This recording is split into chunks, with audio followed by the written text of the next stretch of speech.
Salut la team, salut à toutes et à tous. Show Foot, votre émission 100% football.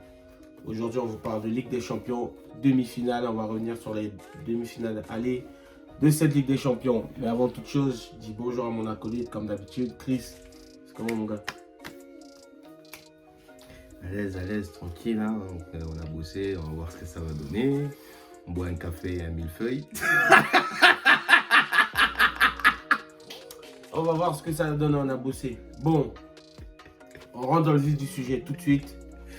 Demi-finale, Ligue des Champions, le dernier carré, les 4 meilleures équipes de cette campagne européenne. Manchester City qui recevait le Real de Madrid, le plus gros palmarès de cette compétition. Et Manchester City, le meilleur football depuis plusieurs saisons déjà. 4-3, un match spectaculaire, un match vraiment qui va rester dans les annales.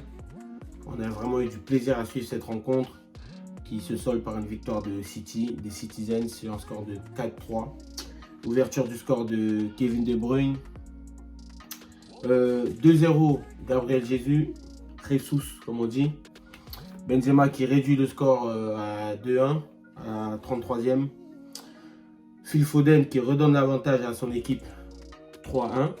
Et tout de suite dans la foulée, Vinicius d'une somptueuse feinte de corps sans toucher le ballon, qui met le vieux Fernandinho dans le vent. Fernandinho qui, je rappelle, a fait la passe décisive à Phil Foden. On était à 3-2. Bernardo Silva qui redonne l'avantage à son équipe, qui accentue le score 4-2. Et on s'est dit que le Real ils étaient dans les plus grosses difficultés. Et après, on a à la fin, 82e, un penalty de l'inévitable Karim Benzema, KB9, qui nous sort une panenka alors qu'il sort de deux penaltys ratés. Donc voilà, le résumé un peu de ce match-là. Ce match vraiment plaisant à voir, spectaculaire, qui garde le suspense jusqu'au match retour parce que c'est un score serré, 4-3. Toi, tout de suite, la première question que je vais te poser, c'est vraiment ton ressenti global sur cette rencontre. Qu'est-ce que tu as pensé en tant que fan de foot? Direct, ce qui m'est venu en esprit, c'est que le Real s'en sort très bien. Le Real s'en sort très bien, puisque voilà, une équipe comme le Real Madrid, c'est une compétition qu'elle maîtrise, ça tout le monde le sait. Quand tu as l'occasion d'écraser le Real, il faut écraser vraiment, réellement. Il faut l'achever. Quand tu as l'occasion d'achever, il faut achever. City n'a pas pu achever, n'a pas su achever, parce qu'il y a quand même 3-4 occasions vendagées que les Citizens auraient pu conclure. Au niveau des émotions, au niveau du plaisir que ça a pu te procurer, qu'est-ce que toi tu as pensé de cette rencontre? Sans vraiment regarder cette rencontre d'un œil d'expert. Vraiment d'un œil. C'était une très belle rencontre. Elle était magnifique. C'était magnifique à voir. C'était du pur football. C'était du vrai football. C'était un spectacle. C'était une demi-finale de Ligue des Champions. Tout simplement, c'était au top. C'était le meilleur match. Un pur régal. Je pense que un c'est pur le régal, meilleur match voilà. de la saison depuis. C'était le meilleur match. Il était magnifique, fantastique ce match-là.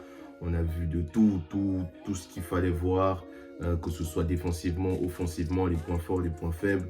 On a vu le jeu au milieu de terrain. On a vu toutes les batailles se voir. Elles se donnaient vraiment coup pour coup, quoi. C'était un match lisible. Bon, maintenant que je vois que ça te brûle la gorge, on va rentrer dans l'analyse purement footballistique. C'est vrai que comme tu le disais il y a quelques secondes, on a l'impression de revivre les mêmes matchs avec le Real de Madrid. On a toujours envie de dire à l'adversaire du Real, t'aurais dû tuer le match. T'aurais dû tuer le match. Quand il joue contre le PSG, c'est la même chose.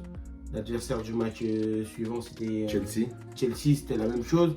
Il y a toujours ces moments clés où l'adversaire a l'occasion de punir, Le Real n'est jamais mort en fait. Ça veut dire que le Real, c'est une équipe qui, malgré le score, a son désavantage.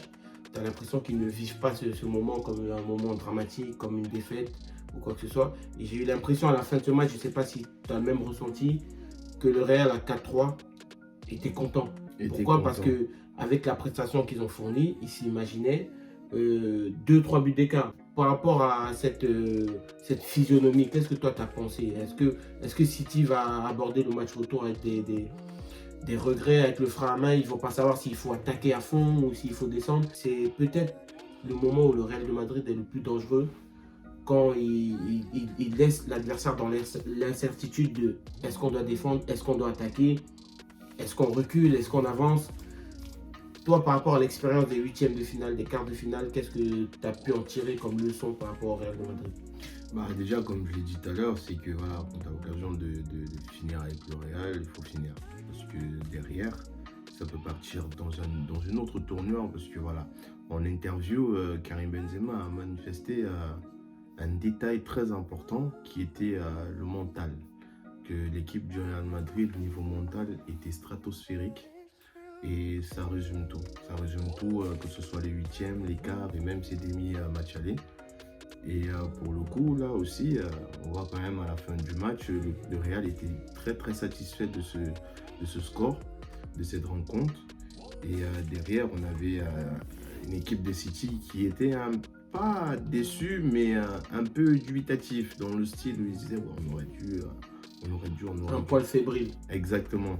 Et les tabloïds anglais, justement, on soulignait une phrase de Guardiola qui expliquait que, voilà, que ces joueurs ne devaient pas baisser la tête parce qu'ils avaient gagné le match. Ils avaient gagné le match. Il ne fallait pas qu'ils se comportent comme si c'était une défaite ou comme si c'était un échec. Et pourtant, le score, il était à leur avantage. Donc, au final, c'est une victoire pour Manchester City et non une défaite ni même un match nul. Donc, c'est ce qui ressort, c'est que au fond, les joueurs savent qu'ils ont quand même manqué le coche. Et à Madrid, on se réjouit de ce score-là parce qu'on se dit qu'à Bernabéu, la tendance peut être différente. Elle peut changer, elle peut basculer. Puis aussi, on a aussi en image cette équipe de Manchester City sur ce match au retour face à l'Atlético Madrid. Oui, qui était très fébrile. C'était pas facile du tout. Donc, et là, on se dit peut-être que à Bernabéu, ça sera pareil.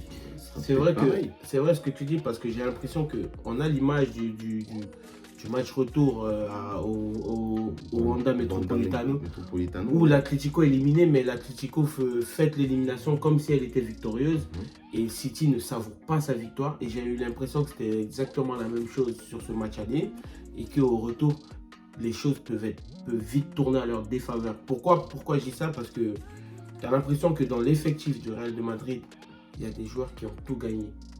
Modric, Benzema, Casemiro, Nacho, Courtois, tous ces joueurs-là, Kroos, Varane. Les petits, ça veut dire qu'ils ont des jeunes fougueux qui ne réfléchissent pas, qui ne pensent pas au doute et tout ce qui va avec. Et des joueurs très expérimentés qui ont l'expérience des victoires, de la gestion émotionnelle. Contrairement à l'équipe de City qui a un meilleur collectif, qui a un meilleur système de jeu. Mais j'ai l'impression que quand tu les prends individuellement, c'est des joueurs qui peuvent vite être dans le doute. Est-ce que toi, tu partages le même sentiment? Clairement. C'est vrai qu'il y a certains joueurs qui respirent vraiment la confiance, la sérénité. Alors, on va pas les citer. Pour Kevin De Bruyne, c'est toujours un état d'esprit nickel. Il n'a pas de pression. Il sait que c'est un grand joueur, c'est un top player.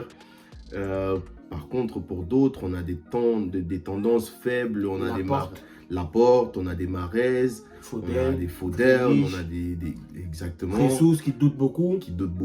En ce moment, on a Raheem Sterling qui est aussi dans le doute. Donc, tout ça mis bout à bout.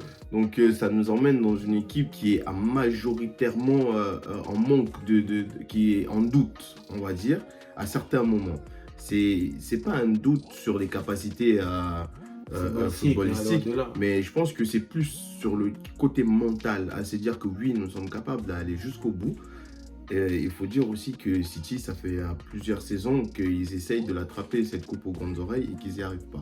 Ils ont un peu le syndrome, à moindre mesure, que le PSG a quand les choses se corsent, deviennent sérieuses. Ils ont peut-être ce sentiment de putain, on arrive au moment où il faut gagner. Là, le trophée s'approche et là, les joueurs se liquifient un peu. Exactement. Et avec cette absence d'expérience des gros titres, parce que dans l'effectif de City, il n'y a pas non plus beaucoup de champions du monde. Non, pas du tout. Il n'y a pas beaucoup de vainqueurs de Ligue des Champions. Il n'y en a pas. Donc, compliqué. Bon, on pourrait parler de ce match pendant des heures et des heures. Par rapport à cette rencontre, si tu devrais élire un homme du match, tu mettrais qui? Plutôt De Bruyne ou plutôt Benzema? Ou peut-être un autre joueur. Cabe En sachant que c'est Bernardo Silva qui a le trophée d'homme du match. Après, on va pas dire que on va pas situer l'homme du match par rapport au match. C'est par rapport à tout l'ensemble. Moi, je parle du principe de tout l'ensemble. La compétition, de la compétition, de l'équipe, de ce que véhicule le joueur, l'impact qu'il a. Au niveau de City, c'est vrai que De Bruyne, c'est the boss. On va le dire clairement, c'est le boss de l'équipe, c'est lui qui tient l'équipe, quoi. C'est lui qui comme il a l'habitude de le dire, voilà, c'est lui qui porte l'équipe et c'est lui qui met les choses comme il faut, comme elles doivent être mises. Mais par contre, avec le Real, on a vu quand même sur 3-4 matchs d'affilée, on voit quand même l'impact de Benzema. Benzema a manqué un match avec le Real de Madrid et ils ont ramassé une voile contre le Barça. Donc c'est pour dire l'impact qu'il a dans l'équipe, l'apport qu'il a et sans compter à l'efficacité qu'il a. Parce que Benzema, c'est quand même en moyenne 2-3 buts, des doublés, des triplés. Pour moi, voilà, c'est vraiment le joueur. C'est l'impact player. Ah oui. L'impact player de cette rencontre. Player, voilà, c'est ça. Ouais. On se rend compte quand même que malgré sa belle prestation, De Bruyne connaît quand même une baisse de régime sur la fin du match. Ouais. Il est suppléé par Bernardo Silva qui prend le jeu à son compte, avec l'entrée de Fernandinho qui insuffle un nouveau. Mais le Real, vraiment, tu sens que c'est Benzema qui maintient cette équipe. C'est Benzema qui maintient. C'est vraiment l'électrocardiogramme de. C'est ça, c'est simple. C'est Benzema, il prend Vinicius et Rodrigo par la main, il les réveille du lit, il les emmène dans la salle de bain, il leur brosse les dents, il leur fait le nettoyage, il fait le petit déjeuner, il les habille, il les prend par la main, il les amène à l'école. Voilà, ça c'est Benzema. Et Modric, Kroos, Casemiro, eux, ils font le travail inversé. Ils s'occupent de ces darons, c'est-à-dire qu'il va faire les courses pour eux, il s'occupe d'eux comme on s'occupe des vieux. Voilà, exactement. C'est lui, il fait à manger, il vient, il les sert. On va pas dire le contraire sur le match. C'est le chef de la maison. Voilà, c'est lui, c'est le boss de la maison. Là, il a des petits frères, il a des enfants, il a des darons. C'est vrai, si on veut vraiment imaginer le truc, c'est ça. Pour toi là-bas, tout ça, c'est ses petits frères, il gère. Les deux petits Brésiliens, c'est ses fils. On va pas s'aborder les Casemiro, les machins, les Modric, Marcelo, c'est les voilà, il est mal à l'aise. On va pas s'aborder la prestation de Bernardo Silva qui a fait un très très bon match avec un super but. Donc voilà, sur les statistiques, sur les faits, voilà, il fait un super match. Donc mais quand même, on est obligé de reconnaître l'impact de Karim Benzema au sein de. C'est un level au-dessus, voilà. Bon, maintenant qu'on a été dithyrambique sur Cabe, pronostic. Match retour à Santiago Bernabéu, en sachant qu'il y a un handicap de 1 but à remonter. Donc si le Real veut se qualifier, le Real doit gagner avec 1 but d'écart. Donc soit 2-0, soit 3-1. Je rappelle que le but à l'extérieur ne compte plus. Et le but à domicile, pareil. Donc le goal average, il sera vraiment sur ce point-là. Est-ce que tu penses que le Real a les armes pour renverser la tendance? Et si oui, quel est ton pronostic? Ou sinon... Alors moi, je pense que ce qui est important à remarquer pour ce que je vais dire, c'est le changement de règle. Cette règle-là qui fait en sorte que le but à l'extérieur cet impact n'existe plus, remet tout en cause. Donc, comment est-ce que je vois les choses? Je m'explique. En cas de but à l'extérieur, le style de jeu de Manchester City aurait pu peut-être changer en se disant que là, on va aller à l'extérieur. Donc voilà, ils ont mis 3 buts chez nous. Donc on se doit de faire gaffe. Donc soit on en met aussi 3 et puis dans ce cas-là, on s'ouvre. Et quand on s'ouvre, on est chez eux, ils vont nous malmener. Donc du coup, on préfère garder l'avance du score qu'on a, on se replie, on bloque tout et on laisse faire les choses. Mais vu que ça a changé, et connaissant le coach qui est Guardiola, qui est différent du Turismo, donc je pense que, honnêtement, moi je pense que ça sera un match qui sera très prolifique avec beaucoup de buts. Donc dans le sens où City va continuer de jouer, le Real va continuer de jouer, et on aura encore une fois un magnifique match. Mais par contre, on aura clairement au moins un but de chaque, ou au moins, voilà, au moins un but de chaque. Bon, pronostic alors. Moi, je vois un 2-1 pour City. Bon, moi, je vais clairement une victoire du Real 3-1. Je vois même le match aller en prolongation. Donc, je vois un 2-1 sur la fin du temps réglementaire. Et 3-1 pour le Real à la fin de la prolongation. Donc voilà, deuxième demi-finale, Liverpool qui recevait Villarreal.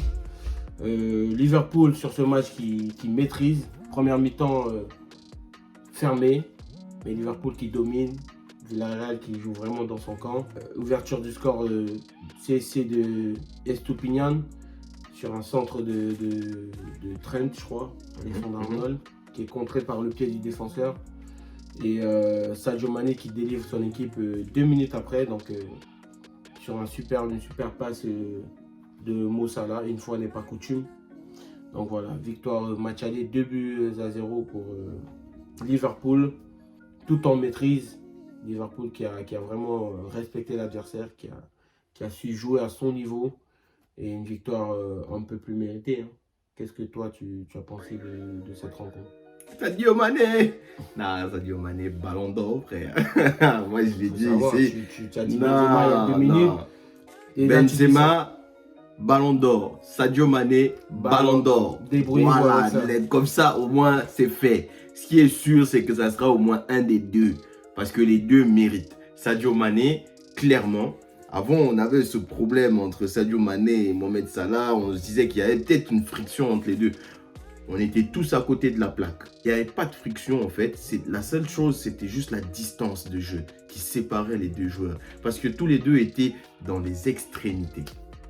Et maintenant, avec ce repositionnement de Sadio Mané, ça... La trouvaille Luis Diaz règle tous les problèmes. La trouvaille Luis Diaz règle énormément de problèmes. Après, je ne sais pas si ça règle tous les problèmes. Pour l'instant, en tout cas, énormément de problèmes. Donc du coup, Mané et Salah ont facilement se retrouvent facilement.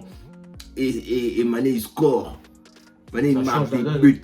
Mané marque des buts. Il a encore engagé Liverpool à comme objectif 4 trophées. C'était remporter les 4 compétitions sur lesquelles il a engagé. Donc, avec ça, en plus... Il est déjà champion d'Afrique. Il est déjà champion d'Afrique. Qualifié pour la Coupe du Monde. Celui qui fasse une dure Coupe du Monde là, et puis c'est fini. Donc là, honnêtement... Mais ça ne fait rien de plus que Benzema. Hein. Vainqueur de la Ligue des Nations, qualifié pour la Coupe du Monde aussi. Oui. Champion, on passe d'être champion. Oui.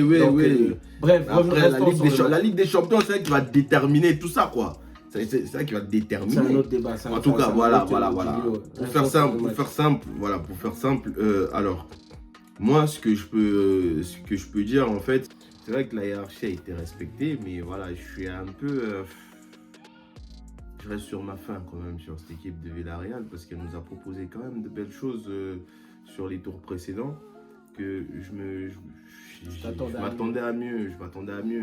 Unai, là, franchement, t'as déconné, frérot. T'as déconné. Touyouyoué, là, t'as déconné, frère. Même si c'est Liverpool, il n'y a pas de souci, on peut comprendre. C'est un match aller, ça se joue à Anfield.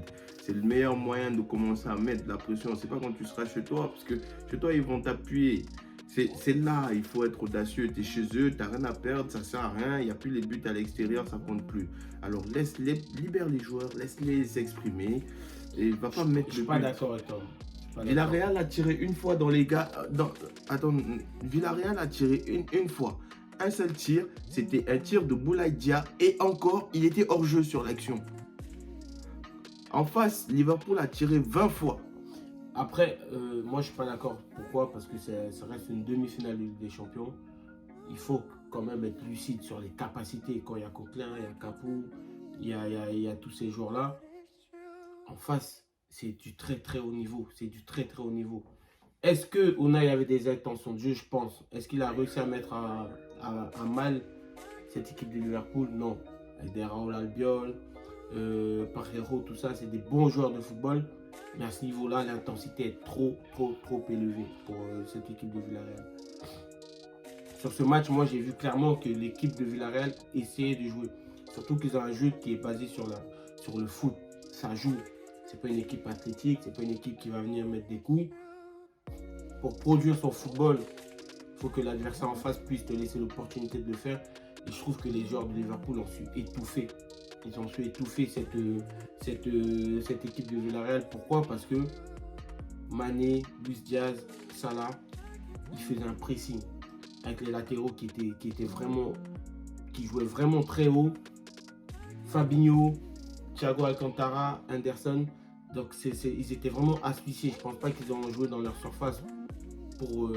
C'était pas leur stratégie, c'est pas l'Atlético. Donc vraiment, ça a été difficile sur ce match-là. J'ai eu vraiment un sentiment d'impuissance de cette équipe de Villarreal. Peut-être que tu ne partages pas mon avis, mais Unai Emery n'est clairement pas venu à Anfield pour défendre. C'est juste que le match lui a montré qu'il n'y avait rien pour lui, il ne pouvait rien faire. Parce que vraiment, Liverpool, ils ont mis une intensité de dingue. Quand tu vois Konaté, Van Dijk, c'est costaud, c'est costaud. Même le gardien Alisson qui joue presque à sa moitié de terrain, c'est-à-dire qu'il prenait coup sur coup. C'est comme un boxeur qui encaisse tout le match. C'est-à-dire que tu as un peu un moment de répit, boum, boum, ça repart. Et j'ai vraiment cette impression de Villarreal qui était étouffé, asphyxié, tu vois. Donc après, voilà, ça reste mon analyse. N'hésitez pas à nous dire aussi ce que vous en pensez. Mais bon, quand tu regardes le City et tu regardes Villarreal, c'était pas du tout les mêmes intentions. Non, ce ne sont pas les mêmes intentions. Ça, il n'y a pas de doute à avoir là-dessus. Ce ne sont pas les mêmes adversaires. Il n'y a pas de souci, ça peut se comprendre. Mais par contre, sur les volontés, sur l'intention de jeu, pourquoi est-ce que moi, je parle du principe où la rencontre elle bascule à ces niveaux-là? Parce que justement, Liverpool prend l'ascendant sur le match. Liverpool n'est jamais inquiété. Du coup, à ce moment-là, il y a un excès de confiance qui s'installe. Et là, clairement, tu vois que Liverpool devient invincible pendant ce match-là. Mais ça, c'est aussi parce que les joueurs de Villarreal, moi, à mon avis, n'ont pas essayé de mettre à mal ces joueurs-là. Ils n'ont pas essayé de mettre à mal Liverpool. Ils n'ont pas essayé d'harceler Thiago Silva de manière à ce que Thiago Alcantara, pardon, de manière à ce qu'il soit beaucoup plus sous pression. Voilà, de manière à ce qu'il soit plus sous pression et qu'il n'y arrive pas à distiller comme il a distillé. Mais Thiago Alcantara a fait un match en passe mais extraordinaire. Donc c'est ce sentiment de il peut rien nous arriver défensivement, donc on va se concentrer, on va tout miser sur l'attaque. Quand tu as des joueurs comme Trent Alexander-Arnold qui est tout le temps sur l'offensive, essaye de gratter derrière. Parce que derrière, tu as le jeune Konaté, c'est un bon joueur, il n'y a pas de souci. C'est peut-être même un futur grand défenseur, il n'y a pas de souci. Mais pour l'instant, il est encore jeune, il manque d'expérience. Vas-y, va le titiller. Tu as des joueurs comme Chukwueze qui sont capables de faire ce taf-là, capables d'aller enchaîner sur des 1 contre 1. On sait tous que Trent, offensivement, il est bon, mais défensivement, il est très fébrile. Il a du mal défensivement. Donc, ce qui fait que ça fait décaler souvent les défenseurs pour venir apporter un soutien sur son côté et ça décale toute la machine. Essaye de miser dessus. Vas-y, Titi. Moi, je suis pas d'accord. Je pense que les joueurs, ils n'avaient pas les capacités. Ils n'ont pas ce volume de jeu là. Chukwueze, Danjuma, ils n'ont pas ce volume. Non, je suis désolé. Quand tu fais le match qu'ils ont fait contre le Bayern Munich, ils n'ont pas volé leur victoire à la double confrontation. Ils n'ont pas volé. C'était d'une logique. Ils étaient bons. Le Bayern les a sous-estimés. Ils étaient bons. Alors maintenant, quand tu réussis à éliminer l'ogre bavarois, franchement, tu ne dois pas te chier dessus sur le tour précédent. Je suis désolé. Unai, j'espère que tu as compris. Oui. Tu as compris, il faut jouer. Voilà. Bon, bref. L'homme du match. Si tu dois sortir un homme du match de cette rencontre. Sadio Mané, frère. Incontestable. Ah ouais. C'est vrai que Thiago Alcantara a été très bon. Anderson était magnifique. Mais il était sur un fauteuil, il n'y avait pas d'adversité. On ne peut pas les juger. Trent Alexander-Arnold, très bon, mais il est sorti au cours du match. Voilà, donc pour moi, Sadio Mané, il a fait le taf, quoi. C'est Sadio Mané, quoi. Ouais. Sadio Mané, ouais. Ballon d'or white. Magnifique. Ah, franchement, Sadio Mané, c'est un top player. C'est un garçon. Top player. Sadio Mané, top player. Bon, un petit mot sur Luis Diaz. Très très bon. Franchement, magnifique. C'est- Moi, je pense que c'est la meilleure recrue de cette saison. Le fait de s'être imposé, parce que Diogo Jota, il était quand même là. Hein, Oui. au début de saison. Ah, mais tu Diogo parles- Jota, c'était quelqu'un. Hein. Mais, Début de saison, Firmino. mais tu parles, Diogo Jota, il quand a il est privé tout le arrivé monde de d'abord. temps de jeu. Ben oui, Diogo Jota, quand il est arrivé, il a d'abord fait comprendre à Firmino qu'il fallait qu'il s'asseye. Mais là, il a Tu trouvé imagines Firmino, Bobby Firmino. Dès qu'il arrive comme ça, le gars, il a tout gagné avec Liverpool, Ligue des Champions, championnat, tout. Il a tout fait. Et tu arrives, tu prends sa place comme ça, à l'aise, tu le regardes dans les yeux, fièrement. Et là, t'as un petit, il vient d'arriver, on est au mois d'avril. Colombien. Un Colombien, il est arrivé là depuis janvier. Il est arrivé, pap, il a mis tout le monde d'accord. C'est le Castel. Laisse tomber. Mais il est fort. Non, Il est très fort. honnêtement, ce joueur, Non, Diogo Luis Diaz. Jota est bon. Hein. Non, Firmino Luis est Diaz bon. est bon. Mais Luis Diaz, il a Parce une que- palette Ah, technique, athlétique, intellectuelle. C'est-à-dire, Les gens qui se il rappellent. redouble les efforts. Hein. Rappelez-vous la saison dernière, le parcours en Ligue des Champions de FC Porto avec Luis Diaz. Hein. Rappelez-vous, hein, Luis Diaz, très fort. Hein. Ouais, il me fait penser à Alexis dans ses meilleures années. Oui, Sanchez. Ouais, Barça. Ouais. Non, ses meilleures années, c'était pour Barça. Je suis désolé, il reste quand même. Ses meilleures années, c'était quand même Arsenal. Alexis Sanchez d'Arsenal était incroyable. Bref. Il n'aurait pas dû quitter Arsenal. Déjà, bon, commencer. Devenons Parce que pas là, sur depuis qu'il a Arsenal, quitté ouais. Arsenal, là, il est en train de Bref, sombrer. bref. Enfin, pour faire simple, Luis Diaz, franchement, pour moi, c'est la meilleure recrue de cette saison. Que ce soit mercato d'hiver ou mercato été. Compris les deux, pour moi, c'est la meilleure recrue dans tous les points. Que ce soit sur l'intégration, sur la palette technique, comme tu as dit, Son sur, QI football est très développé. Très développé. sur le jeu, sur l'impact, dans l'équipe, dans le championnat, en match, il score, Passe, il fait l'effort. non, laisse tomber, on fou. Surtout que c'est fada. il en passe d'être le mec qui est en train de réconcilier Mo Salah et Sadio Et Mané. Sadio Mané. Donc, parce Voilà. que Diogo Jota et Bobby Firmino, ils peuvent pas jouer sur les côtés Non. comme Luis Diaz.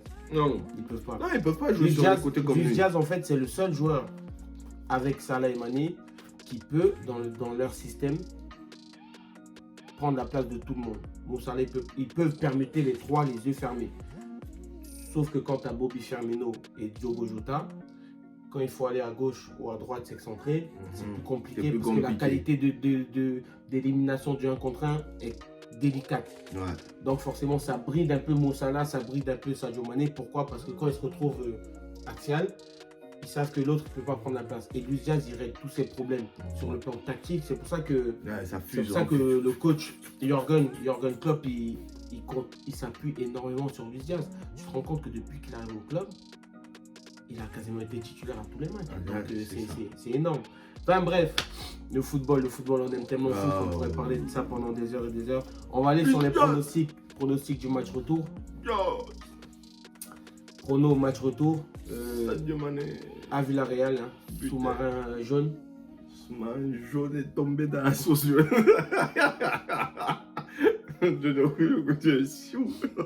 Non, pour moi, les pronostics, ce que je peux juste dire, victoire de Liverpool, on va pas se prendre la tête, 2-0, comme elle allait.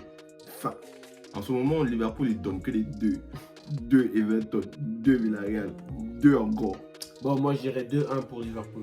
2-1 pour Liverpool. Et on marquait comment? Je dirais 2-1 pour T'as Liverpool. vu le match?